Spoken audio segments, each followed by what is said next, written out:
পরিকল্পনার প্রমাণ পাওয়া গেছে, যার ভিত্তিতে আমরা আমাদের সরকারকে নির্বাচিত করেছি, যেই ভোটার কার্ডের উপর ভিত্তিতে ভোটার কার্ড দেখিয়ে আমরা ভোট দিয়েছি।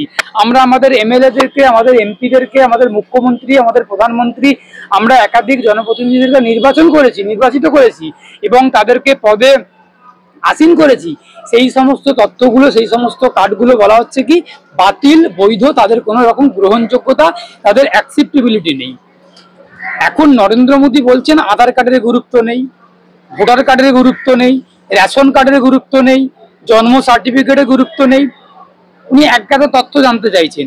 আমি অ্যাডভোকেট এস.কে বাবুলাল, আমি পশ্চিমবঙ্গের একজন সাধারণ মানুষ হিসেবে বলতে চাই যে আপনি প্রধানমন্ত্রী নরেন্দ্র মোদী, আপনি যখন এত কিছু কাগজ দেখতে চাইছেন, আমি খুব স্পষ্ট করে বলছি, খুব ক্লিয়ার করে বলছি যে কোনো কাগজের বিনিময়ে আমরা ভারতবাসীরা, আমাদের পূর্বপুরুষরা এই দেশ পাইনি। আমরা কোনো কাগজ দিয়ে দেশ পাইনি, আমরা রক্ত দিয়ে দেশ পেয়েছি।